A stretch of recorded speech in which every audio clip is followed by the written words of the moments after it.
Well, I know we're starting a bit late. We're trying to get some stuff loaded up that we won't be able to use, so we're going to do it a little differently now. We're going to do it manually, eye to eye, person to person. I'm Terrence Howard, and I'm so honored to have been invited here to speak at Oxford.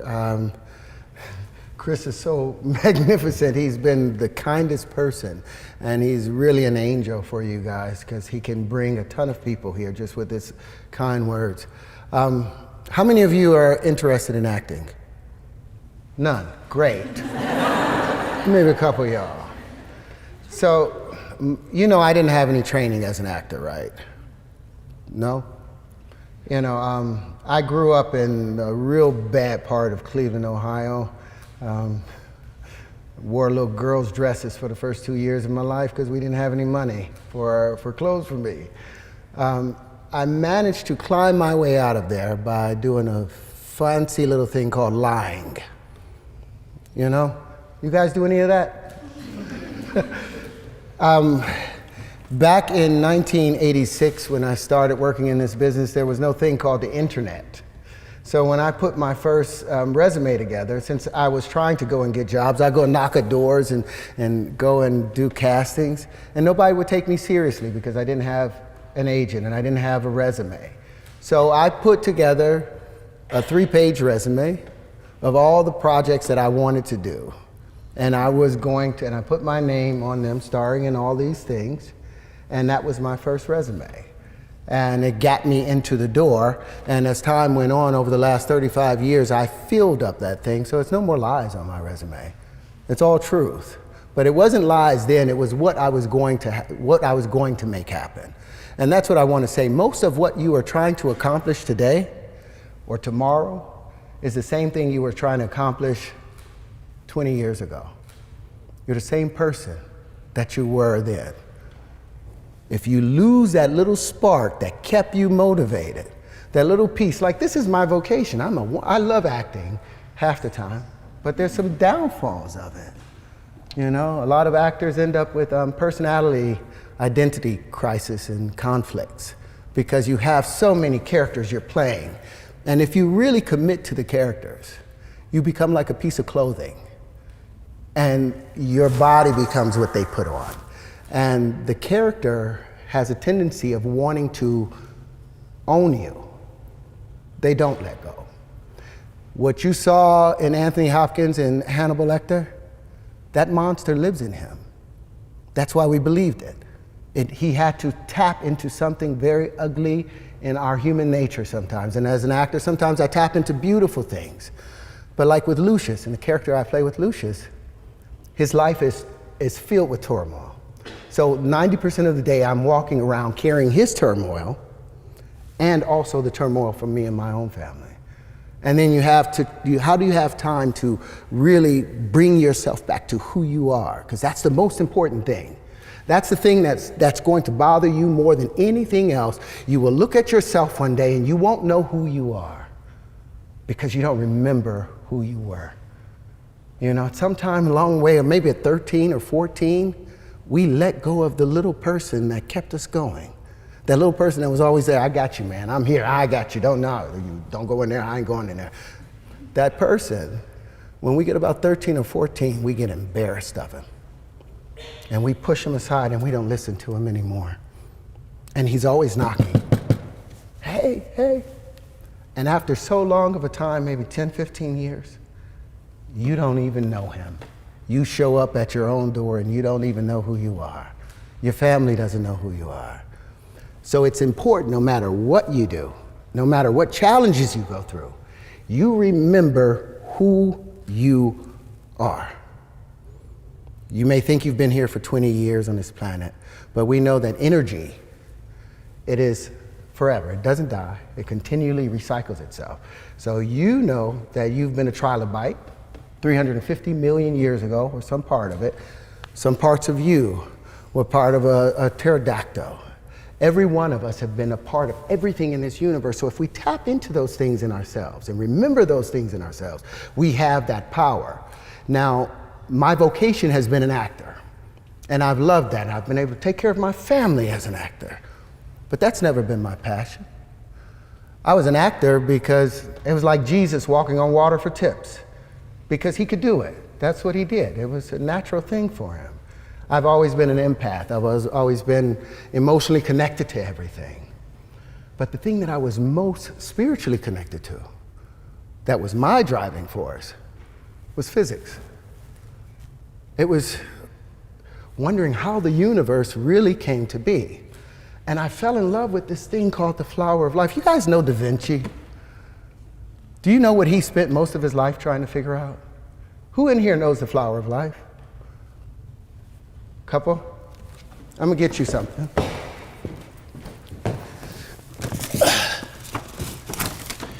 Because I want you guys to know. Do you want me to hold it? Huh? Do you want me to hold it? Okay. No, I'm gonna hold it up. I want you guys to know about a 6,000-year-old secret.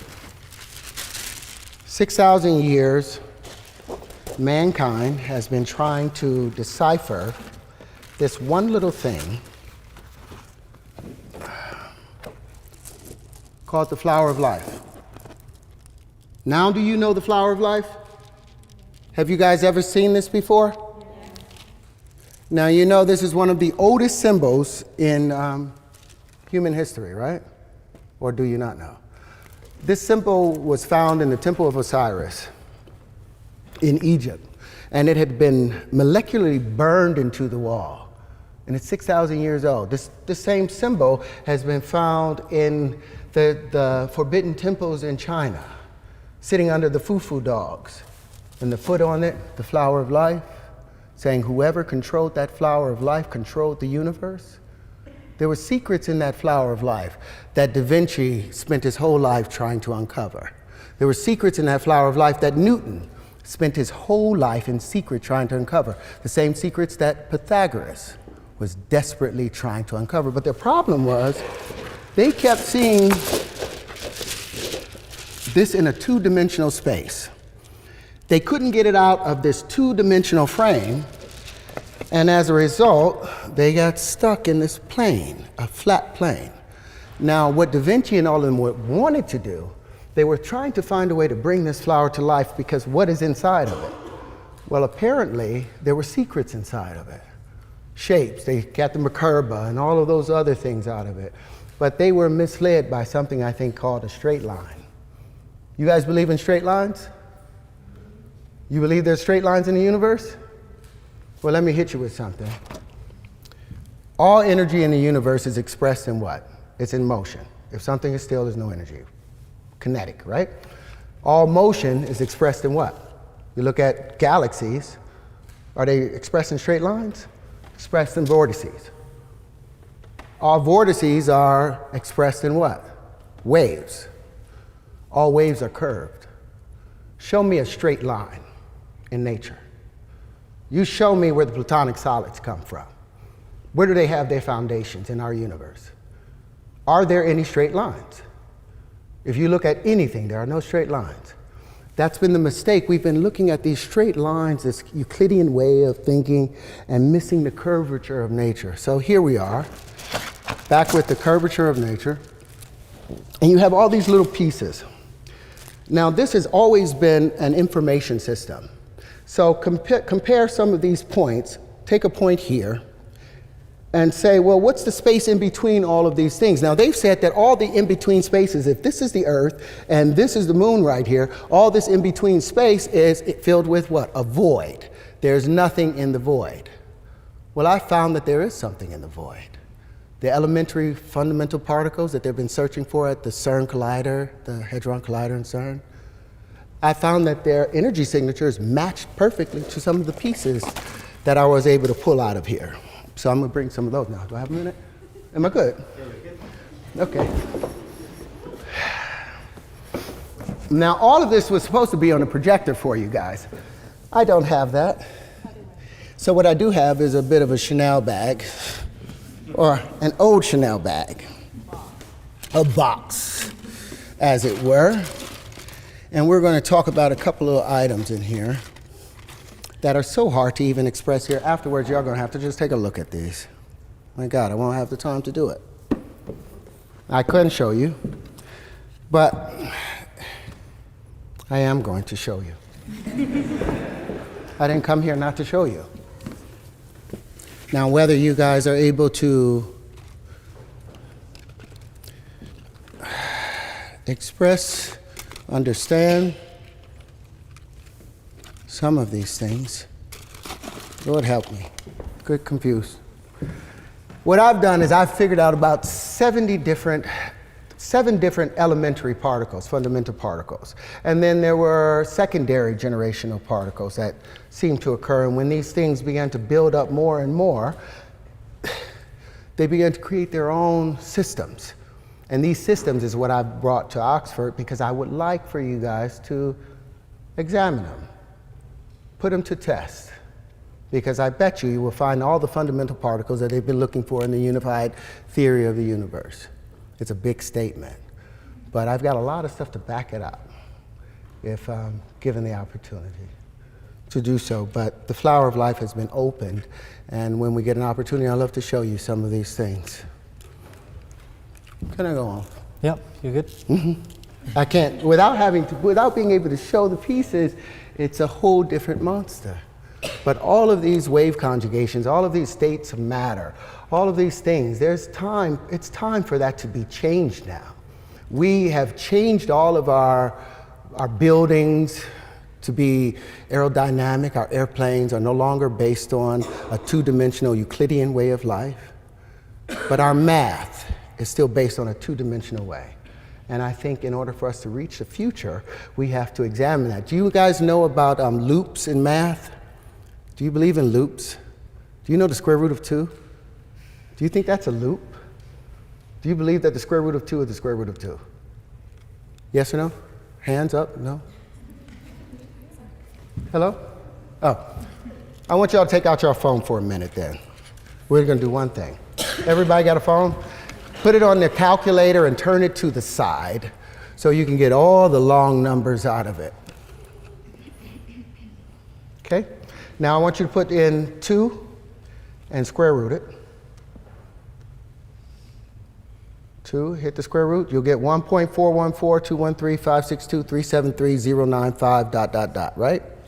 Now I want you guys to do me a favor, cube it. It'll see right over there, it'll be x to the 3. Can y'all do it? Have you cubed it?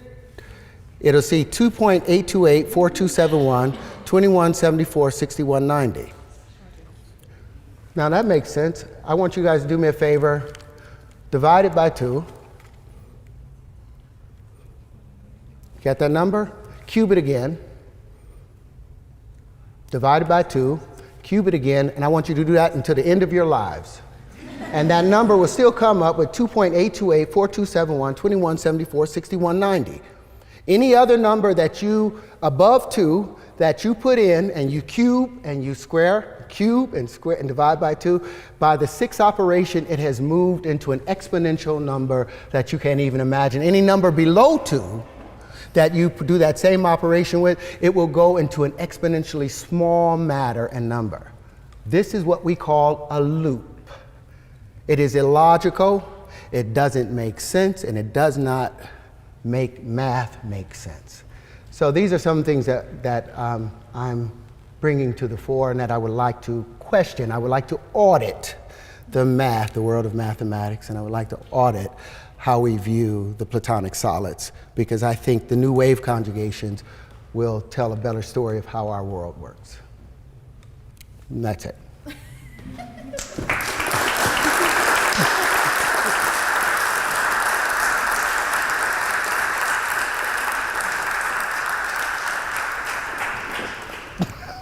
It wasn't quite what I thought for, Chris. Yeah, but I wanted my pictures. You guys got it. And y'all won't even have time afterwards. But I've spent 45 years searching these things out and trying to figure out what the universe really, how it really worked. And we've come to find that the universe, they are abandoning the standard model, the ideas of black holes and dark matter, for an electric model of the universe that is in response to the Birkeland currents and all these things. It's a better version, a better vision of how we should see the universe. That's how I see it, and I think it should be explored. So just to add some context to this, Terrence and I have spent the afternoon together, and Terrence has showed me a lot of this and explained to my feeble mind basically what he's theorizing.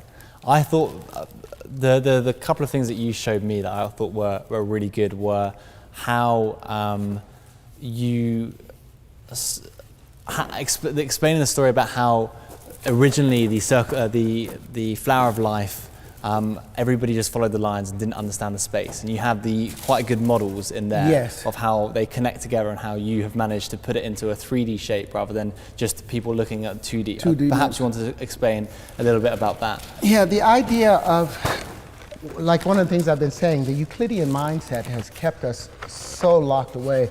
Like there's tons of paperwork of Da Vinci working on the flower of life and trying to unravel it. But every single existence, every single example, you see him making straight lines and trying to make these straight lines bend in, and therefore he was never able to open it up because the universe is curved, all space is curved. And as a result, what I was doing in trying to find these straight lines, I abandoned the idea of the straight line. The shortest distance between 2 points is curved space because you cannot force your way straight through space. Even electricity, as it moves from a southern plane to a northern plane, it always goes northeast in its direction. And magnetism, as it expands out, it goes southwesterly. And that's the spin. That's how you always know whether it's magnetism or electricity. It's the spin. Is it northeast or is it southwest? But in trying to define curved matter, I'm so sorry, I get so distracted. Trying to define the spaces, it allowed me to see that all of these in between, what we have been dealing with is these petals. All of mankind have dealt with these petals, but it's these other shapes that we've ignored constantly. Well, those other shapes were the in-between spaces. They were the things that filled up the vacuum of space. And all these particles that I have, I think are the full proof of that. And it is also the full proof of the wave particle argument. Yeah. Do you want to also explain a little bit about what your intention was in sort of bringing this up and sort of because something you said was the next step is like, how do you apply this? Well, here we are on this planet. Can I do that point? Our planet is moving away from our sun at 6 inches a year.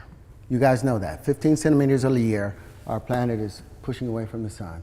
So in less than 500 million years, our planet will be out of the Goldilocks zone. We'll be somewhere near where Mars is, somewhere halfway between there. So life will not be able to be sustained on this planet anymore. So if we're going to be able to sustain ourselves as a species, we have to become interstellar. Not just interplanetary, you have to become interstellar. But with approximations, you cannot become interstellar. You cannot become interstellar with a point that will take you all the way over here with a straight line when the actual event is taking place over here. When you're going 600 quadrillion miles, you can't make a mistake. You need precision. And that's what the math is about. These pieces predict the natural distribution of matter and the distribution of where you can find yourself in that space, and I'm confident behind it. For 40 years I've worked on this, and I think it's ready. So I've sat also at lunch, basically trying to get my head around this, and also was very, very, very skeptical, and I put my hands up and say that. And one of the things that you mentioned was sort of about how this applies to, I think it was the electric sun model, and that's where it's a theory that suggests that the sun is powered from external forces rather than nuclear fusion, which is the general consensus among scientists. And the reason for that is because there's not a production there's no evidence to suggest that the byproduct neutrinos are there. And the neutrinos what Terrence is trying to prove, I think, is that because the fact that you can't detect whether neutrinos are there or not, there must be another way in which they're powered.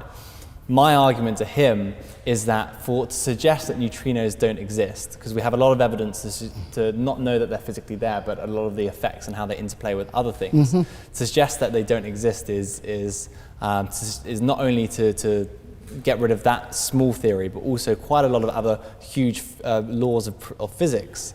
Are they laws or are they ideas of physics? Well, why don't you respond to that and talk about how a lot of people have that sort of narrow mindset? And you talked about identity. Yeah, the identity element. And then the things that make our math works. Like if I said to you, what's 1 times 1?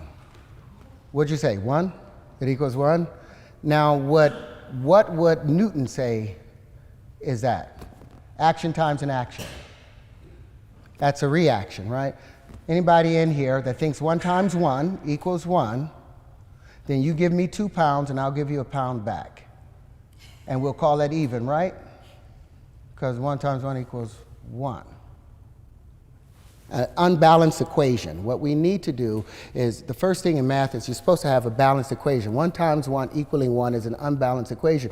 But the identity element, which is like the Jim Crow laws of the 60s, they say that anything multiplied by 1 becomes that same number as itself. Well, the laws of physics has to break down in order for that to take place. Action and reaction for 1 times 1 to equal 1. In comparison to if I said, what's a dollar times a dollar? Anybody know it's a dollar? Well, what's a dime times a dime, or 10 pence? 10 pence, yeah. 10 pence times 10 pence? That's a pound, right? 10 pence times 10 pence? Is that right, honey? Yes. What about 100 pence times 100 pence? That's a pound times a pound, right? That's $100, ain't it? What about a quarter? What about 4 quarters times 4 quarters? That's $1, right? That's a pound, right? Well, that's $4. Now, all of these things are legal. The banks can say $1 times $1 is $1 and give you that. Or the banks can say to a friend, $1 times $1 is a quarter times a quarter. It's 4 quarters times 4 quarters, and give that person $4. They can say to another person, $1 times $1 is 100 pence times 100 pence. That person gets $100. So that money is generated. And this is all legal. Do you think it's not happening in the banks? This is what 1 times 1 equaling 1 has got us. This inconsistency of our monies and our economy is sitting in the balance. And the rest of our future is sitting in the balance because our science has been stunted as a result of the problems in mathematics, because math asks for the basic laws of physics to break down in order for 1 times 1 to equal 1. In order for 1 times 0 to equal nothing, laws of conservation of energy has to disappear. And math is the foundating laws of math is supposed to support the laws of physics. They are arm in arm. They cannot be in controversy with each other. So we need an audit on the Platonic solids, we need an audit on the square root of 2, and we need an audit on action and reaction. Or we either got to get rid of, we say 1 times 1 equals 1 and there's no action and reaction. One or the other, you can't have both. And until we make that change, we're in trouble. We're going to be stunted as a species. Great. Should we open up to questions from the audience? No, I don't want to talk to them. Come on. If you have a question, raise your hand nice and high. You can ask about the physics or the acting. Terrence is happy to. Yeah, let's start with He's you. a lawyer physicist. I'm an actor physicist. Thank you for coming. I just had a question about kind of acting and physics as well. Just like, I know that you said that physics was your drive and like how you are doing acting, and I just want to know like how you got academically like interested in physics itself, because I kind of feel like they're a little bit different, but I think that the bridge that you have between them are really cool. No, everything is based on chemical reactions.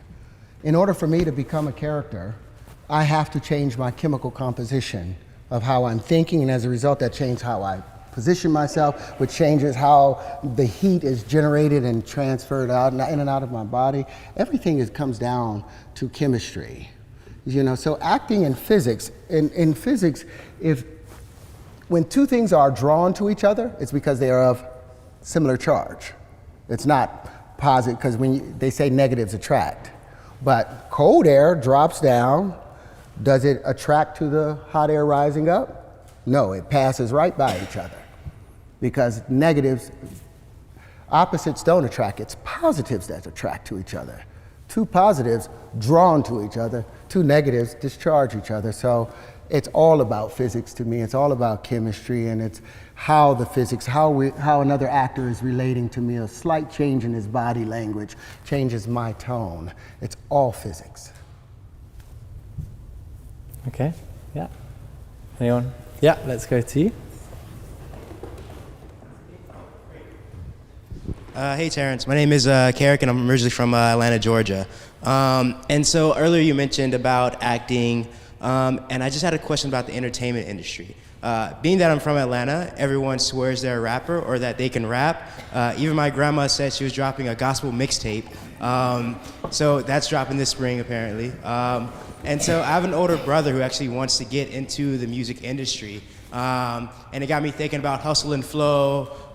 It probably wasn't as gritty as Hustle and Flow was, but he's really trying to get his name out there. And so my question to you is, what advice would you have for someone who's trying to break into the entertainment industry, whether it be acting or music? Also, I got a copy of his songs on here if you want to listen to it on the way back home. Well, you just said it right. You said break into the business.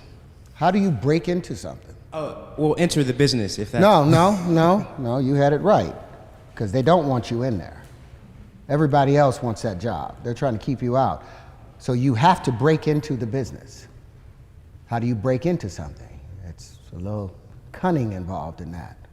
And there's a little violence involved in that. It's aggression involved in breaking into something. So there's passion involved in that. And that passion is what's going to drive you wherever you're supposed to be. I can tell you, oh, go over to, to Fifth and Dunbar, and it's going to happen for you over there. It's not going to happen there. It's going to happen for you when you actively work in concert with your desires. So you want to be an actor? You don't go to Saudi Arabia. You got to go to LA or New York in the States, and you do your time there. And my thing is, I have no toleration for rivalry whatsoever. It's not black eyes and bloody noses for me. It's life or death when I'm in that ring. And that ring is the set and the stage for me. So I'm coming in there to dismantle you. I'm coming in there to take away any falsehood that you have, that you were carrying yourself with. I want to shake that up with truth, and to where you don't even know your lines afterwards, that you're just sitting there. So if you can't come in ready for life or death, you think it's a black eye or bloody nose, you will lose your life in that game. You go in there and you destroy them, and you break into the business however you have to.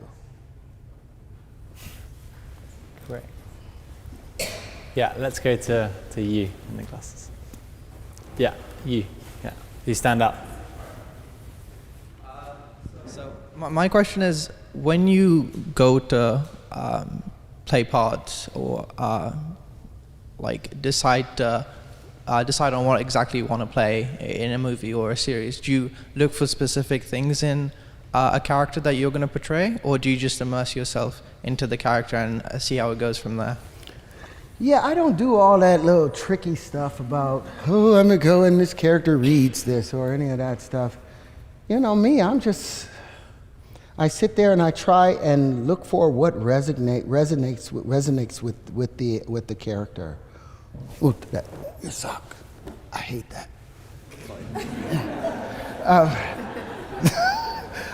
I'll get the other one. If the truth is in the character, if the character is written well, you don't have to do anything. All you do is have to sit there and say the words. And somehow in the words, just little bells, like playing Candy Crush, little things just pop up out of nowhere, and you're just doing it, and you get lost in it. If you allow yourself, it's just a river, man. Get naked and ride in it and jump out when you get cold. But don't be afraid of the rapids, don't be afraid of the rocks. You just, jump out of the airplane and say, to hell with it, Great, thank you for that question. Yeah, let's go to you in the red jumper.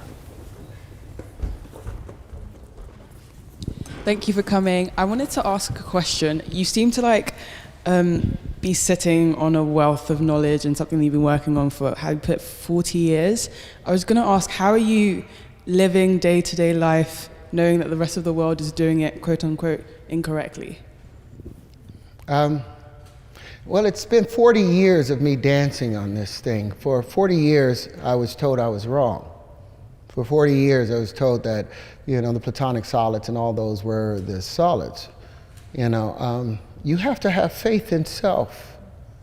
All of this, I can sit up here and tell you guys that, I'm the smartest man in the world. I figured out what Da Vinci and none of them could do. The truth is, you really want to know the truth? This may be crazier than the fiction. The truth is, I woke up inside my mother's womb at about 6 months of age. I woke up inside of there. Like boom. I don't know what had happened. Maybe my mother went through some trauma or whatever. But I woke up and I was like, oh God, I'm here. I'm here. Don't forget, don't forget, don't forget, don't forget, don't forget. This is truth. Don't forget, don't forget, don't forget. Just go by. Every once in a while I would think about something and this would come over. And I didn't know it was my hand. I thought it was a friend. I had my whole name for it. Inside that womb, you were conscious. You woke up, because with our son Kieran, when he was my wife was 6 months pregnant, we would put the light on her stomach and he would follow it and push on it. And then we'd put the music and we'd put it all the way over to the other side and he would crawl all the way over to the other side of the stomach and push at the light with the music. So what I'm saying to you, you are conscious inside the womb, but we have no common frame of reference. But I remembered, don't forget, don't forget, don't forget, because I knew I'd been here.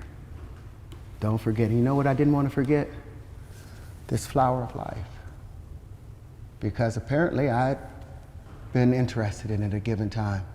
And I came out and I was born. The first thing I thought about when I was 5 years old, I was obsessed with bubbles. I was like, why does a bubble take the shape of a ball? Why not a square or a triangle?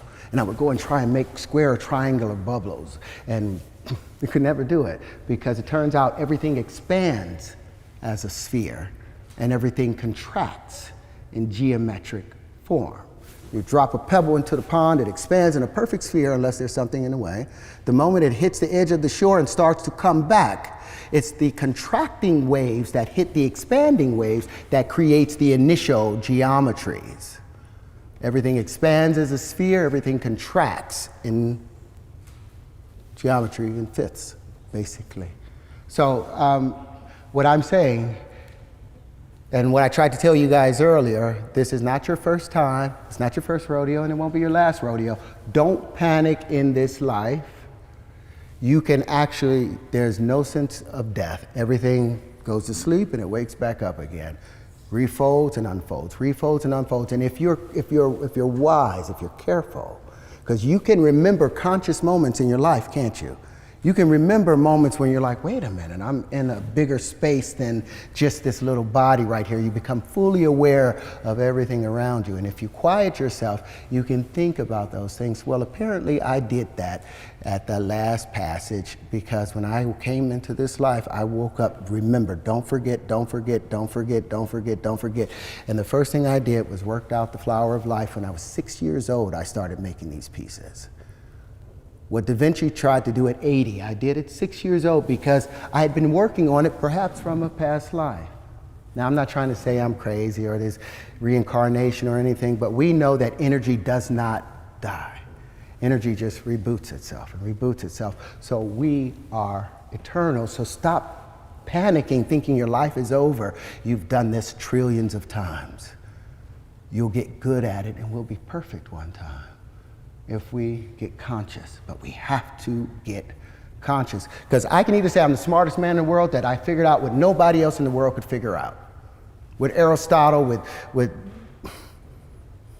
Plato, Pythagoras, all of them tried to figure this out, but I know I am not smarter than these men. So I know that there's something to the consciousness of carrying things through, because the information and the knowledge that I have, I didn't go to school. I had a 1.6 grade point average graduating from high school because I had other things to do. But this information kind of educated me along the way because I was born into it. And now I have the pieces to follow it, and hopefully Chris and maybe Oxford and will do some of the vetting for these things, and we can change the world. But if not, I'll keep doing it and I'll do it in the next lifetime. If not this one, and the next lifetime after that. Just remember, and another thing, don't forget, you know, you go from positive to negative, everything polarizes positive to negative, then more than likely, with each lifetime, male to female, male to female, if the universe is consistent. I think it is. Great. Thank you for that question. Yeah, let's go to you. Thank you very much for talking to us. And also, your view on consciousness and energy sounds very similar to what Dr. Robert Lanza proposes in Biocentrism. So that may be of interest to you if you haven't read that text. But about 5 years ago, you spoke about harmonic wave sequencing and how that could harmonic wave resequencing, and how that could possibly solve cancer or genetic ailments within the next 5 years. I think that was about 5 years ago. So is there much progress on that? And how do you propose that this resequencing would actually recode people's genetics in order to prevent them from getting these ailments? Simple. Our DNA is made up of what? 5 elements, right? Hydrogen, carbon, nitrogen, phosphorus, and oxygen. Do you know how they're arranged? The phosphorus sits right here in the middle, and you've got 4 oxygen atoms surrounding it. Then there's another phosphorus, 2 more oxygen atoms. Now these are the legs of that double helix. These are the legs. Now the latter steps on it, they become the adenine, the guanine, the cytosine, and thymine, the ATCGs. It turns out hydrogen, they used to think that energy, the body transferred or understood the energy information through electricity. They're finding out it's through frequency. Well, guess what hydrogen sounds like? It's a key of E. Guess what, and it's the color yellow. That's what proper physics gets you to. Oxygen is a chartreuse, and it's the key of F over F sharp. Now they used to, like I said, information used to be thought about as just electrical information passing on. But I've got a question for you. Have you ever been at a party with some of your friends you ain't seen in 10 years, but y'all was like 14, you hung out and there's a song that came on and you was like, and everybody got up and was live at that moment. Now say 10 years later you got a friend with you, he's a good guy, but he wasn't there when me and my boys formed this. So when that song comes on, our DNA tightens. There's a particular song, a scale in the genomes for each and every one of us. Now, when that song is played, when your particular prime resonant frequency is played, guess what happens? Your DNA celebrates and tightens. Everything else gets pushed out. Harmonic wave resequencing. The carbon is also the key of E and yellow. The nitrogen is G. And all these play a song. So say that the F over F sharps of the oxygen, the green, is only hitting at an F. Why? Because there's another frequency coming in from a generator over there. That's changing and causing it to change. So this F now hits the oxygen. And when it hits, the F hits the carbon. So instead of hitting as an F sharp, it hits as an F, so when it hits the carbon at an E, it doesn't hit it quite right, so the domino don't file right. So the next domino hits wrong. And so now we have malformation happening within our DNA because the frequencies are being pushed off. But when we hear our tone, we tighten back up. So yeah, I'm in the process of building the harmonic wave resequencer with another doctor who has been able to successfully cure AIDS and cancer. And it's well underway. But I wanted you guys to understand how that works. It's so simple. You do not need to tear the human body apart when all you can do is use frequency to bring it back to its normal space. Great, thank you for that question. Yeah, let's go to you.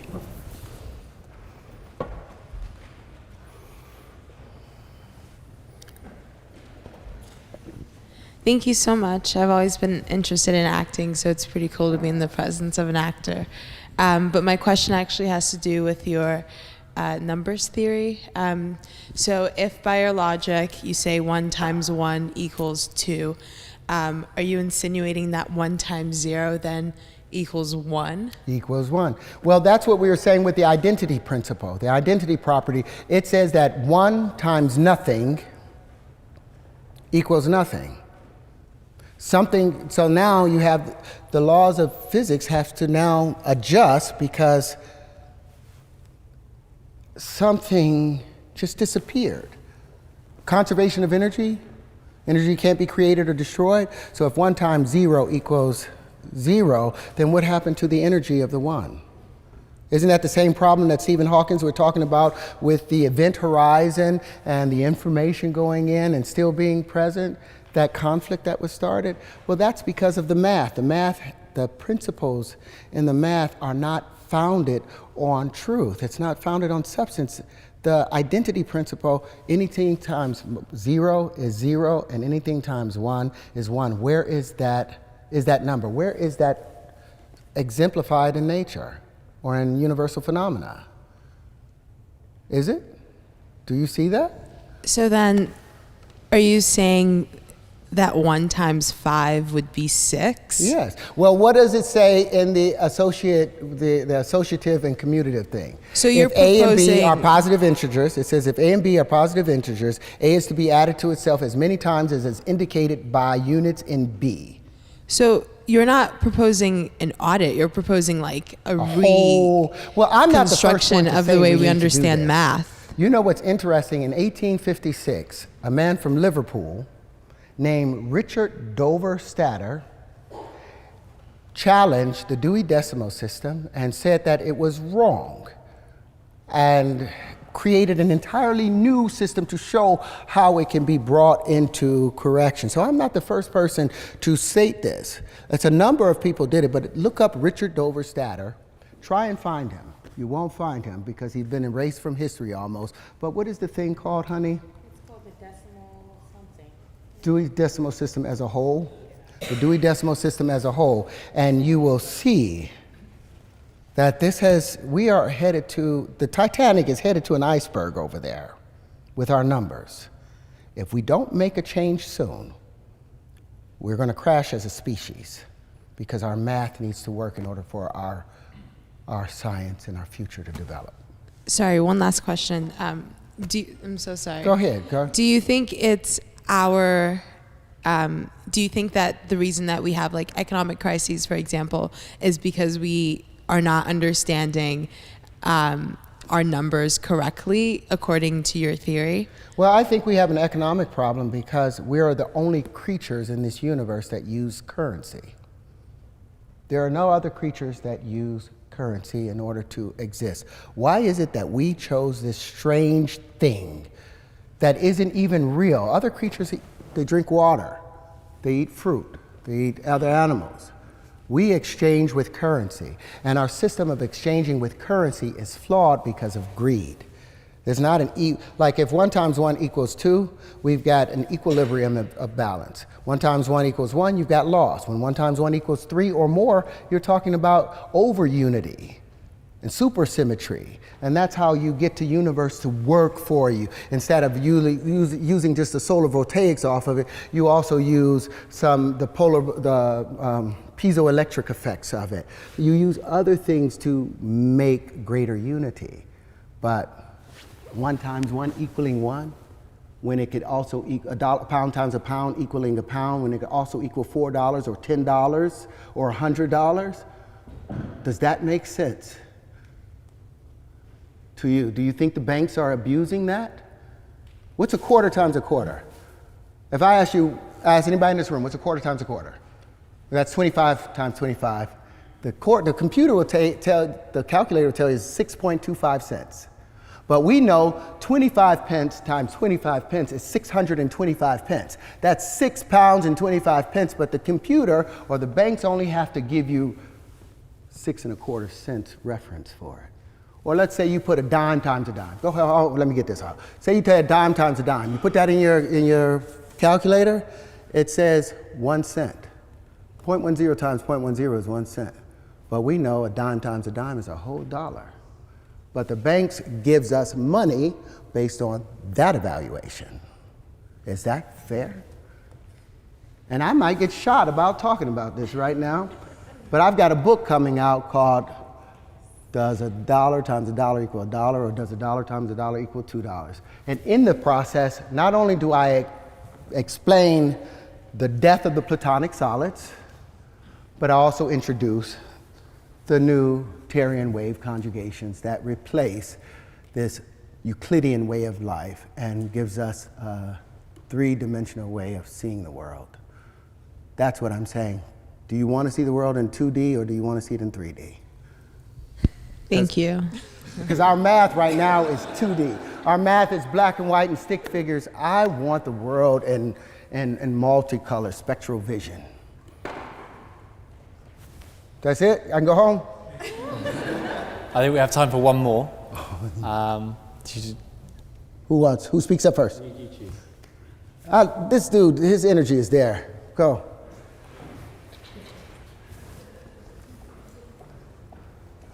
Strong energy too, man, but. You said that a dollar times a dollar is $2? Huh? You said that, say, a pound times a pound is £2? A pound times a pound should be 2 pounds. Yeah. If action but times when action. you multiply those two things together, you get a pound squared. A pound squared, yeah. Like the unit gets squared as well. 1 squared. Say that again. Will you use the mic? So I can hear you. So you're saying 1 pound times 1 pound is equal to 2 pounds, but it's 1 pound squared, which doesn't make any sense because you've got a squared unit. Squared. 1 pound squared. You can't. Can you divide pounds? Can you divide money? If you can divide it, you can multiply it. What, a pound times a pound?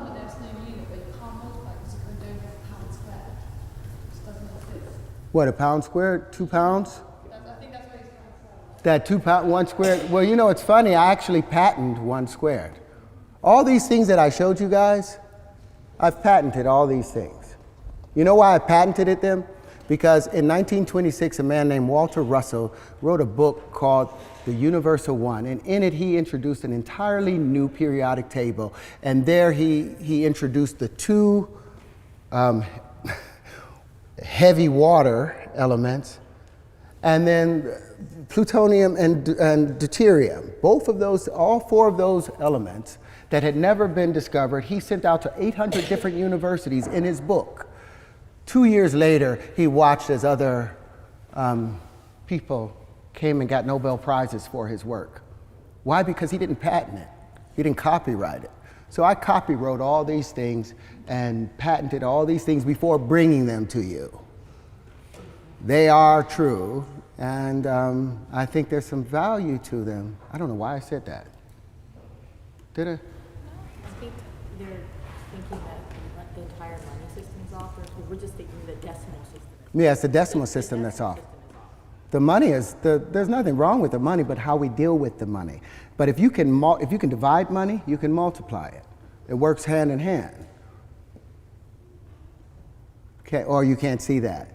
You can't see dividing Well, money. it's a matter of definition. If you define, it's a matter of definition. A pound squared is not a unit defined. A pound squared. If you multiply by mathematical convention, if you multiply 1 pound by 1 pound, same as if you multiply 1 meter by 1 meter, it should be 1 pound squared or 1 square meter. It becomes 2. Why does it become 1 pound squared is 2, isn't it?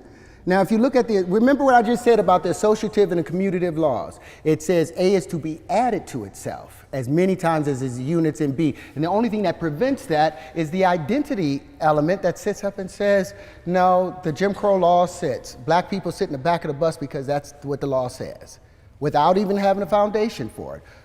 1 times any number is that number without a foundation, with no principle. It just says it. But if you go by your logic and you say 1 times 1 is 2, 1 times 2 is 3, and then how would you define 2 times 4? Is that's just... That stays, all that remains the same. Anything with 1, just add 1. The first rule of Okay, multiplication... then where's the difference between addition and multiplication? Well, multiplication is what? Exaggerated addition. Isn't it? But isn't it a matter of mathematical convention? What is? If it was defined in the beginning, it could have been defined differently, but logical, it makes the Use most the sense. mic, darling. Sorry. Is it a matter of mathematical convention? If you define beforehand that something, like, logically, it makes the most sense that 1 times 1, if you have one laptop, 1 times a laptop is 1 laptop, that makes more sense than you say it's 2 laptops. Well, now if you say... And then that's where the mathematical convention comes in. And that's like most, like, large part of math is convention. It's how it has been defined. It's a matter of definition. And it's wonderful. The convention is all right if the material and the information being shared in the convention is true. But when you're talking about dogma being added in, with that thing that I showed you, did you look at the square root of 2? Do you think that that's a loop, that's a natural thing with the square root of 2? Did you believe that? It's the same with pi. There's like not a mathematical... No, it's not the same though. It's not the same with pi. What we just did, we multiplied it, we cubed the number, and then we divided it by 2, and we cubed it again and divided it by 2, and we did that a number of times, and that number still remained the same exact number, which we know cannot happen. It's right there. And that's what they say is the difference between, that's what they say allows 1 times 1 to equal 1, because 1, 1.414213562373095 ... is the square root of 2. But we know that that's not the case because it's illogical. That loop makes it invalid. I'm afraid that is all we have time for. So please join me in thanking Terrence.